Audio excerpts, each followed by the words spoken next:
नमस्कार दोस्तों, आप सबका स्वागत है आपके अपने YouTube channel smart education news पर। दोस्तों आज हम बात करेंगे VMOU यानी वर्धमान महावीर खुला विश्वविद्यालय कोटा के संदर्भ में। जी हाँ दोस्तों, शिक्षा स्नातक में बीएड जो बैचलर ऑफ एजुकेशन पाठ्यक्रम है सत्र 2024-25 उसमें कुछ बदलाव किया गया है। क्या कुछ बदलाव किया गया उसके बारे में चर्चा करेंगे। साथ ही यह बता दें कि ये जो कार्यक्रम है वो राजकीय व निजी विद्यालय में जो शिक्षक है उनको बीएड करवाने, जो प्राइमरी शिक्षक है उनको बीएड करवाने के लिए कार्यक्रम का आयोजन किया जाता है।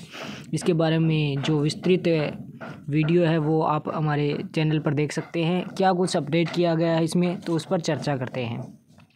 आपको पता होगा कि इससे पहले इसके लिए एंट्रेंस एग्ज़ाम होता था, लेकिन अब एंट्रेंस एग्ज़ाम है उसको हटा दिया। अब क्या होगा, इसका चयन है वो कैसे होगा, तो मेरिट से ऑनलाइन होगा प्रवेश। क्या है पूरी कहानी, इस पर चर्चा करते हैं। वर्धमान महावीर खुला विश्वविद्यालय कोटा में इस साल से नया बदलाव किया गया है। अब बीएड, एमबीए और एमएससी में प्रवेश परीक्षा को हटा दिया है। देखिए यहाँ पे न केवल बीएड बल्कि एमबीए और एमएससी में भी जो एंट्रेंस एग्ज़ाम होता था उनको हटा दिया। इन तीनों पाठ्यक्रमों में सीधे मेरिट से ही होगा प्रवेश।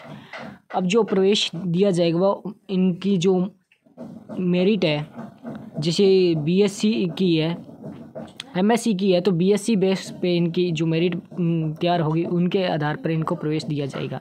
2 वर्षीय एमबीए में 1000 सीट है, ये अलग है। लेकिन अपना जो इन फोकस रहने वाला है वो है स्कूली शिक्षकों को बीएड में मेरिट से प्रवेश, इस पर रहने वाला है। क्या है इसमें कुछ कहानी, वो उस पर चर्चा करते हैं। स्कूलों में कार्यरत शिक्षकों, यहाँ पे स्कूलों से संदर्भ है राजकीय और निजी विद्यालय में जनवरी सत्र से अब प्रवेश नहीं लिया जाएगा। क्या है कि जो स्कूल है राजकीय और निजी, वहाँ पर जो अध्यापक है अध्यापन का कार्य करवा रहे हैं, आगे बीएड करना चाहते हैं, तो उनसे अब एंट्रेंस एग्ज़ाम नहीं लिया जाएगा, मेरिट से ही प्रवेश दिया जाएगा। बीएड के लिए न्यूनतम 2 वर्ष जो इसका टाइम ड्यूरेशन है उसके संदर्भ में बात करें तो 2 से 5 वर्ष के बीच आप बीएड है वो कार्यक्रम उसके लिए टाइम में निर्धारित किया गया है। आवेदन की अंतिम तिथि 31 जनवरी है। यूजी व पीजी परीक्षा सामान्य वर्ग न्यूनतम 50% या बीटेक सामान्य वर्ग न्यूनतम 55% से उत्तीर्ण होना चाहिए। यानी जो यूजी और पीजी के लिए 50%, बीटेक या जो अपनी स्नातक है उसमें 55% पासिंग मार्क होनी चाहिए। बीएसटीसी, डीएलएड या समकक्ष उत्तीर्ण होना चाहिए।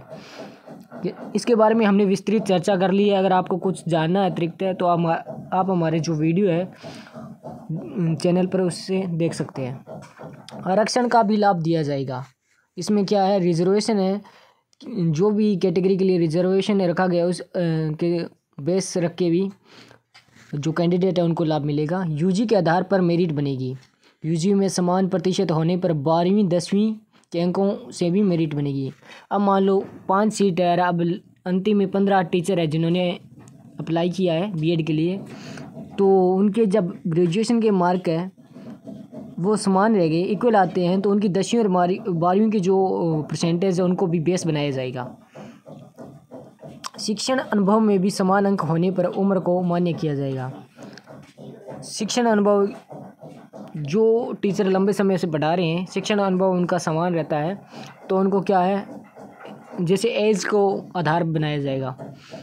एमएससी 3 विषयों से होगी। वीएमयू ने तीनों विषयों में एमएससी के लिए प्रवेश प्रक्रिया शुरू की है। विश्वविद्यालय की ओर से फिजिक्स, जूलॉजी, बॉटनी में प्रवेश दिया जा रहा है। इसके लिए स्टडी सेंटर्स खुद के स्तर पर ही सीटों का निर्धारण करेंगे।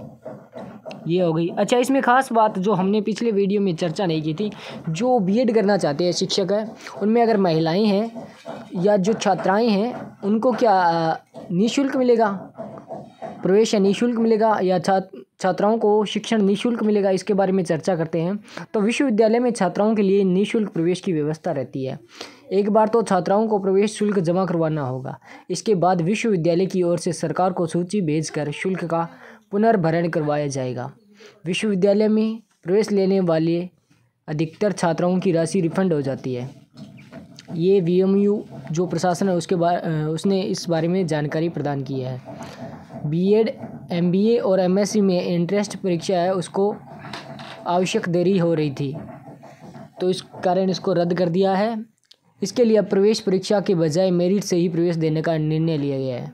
ये जो कुलपति महोदय प्रोफेसर कैलाश सोडानी, उन्होंने इसके संदर्भ में जानकारी उपलब्ध कराई है।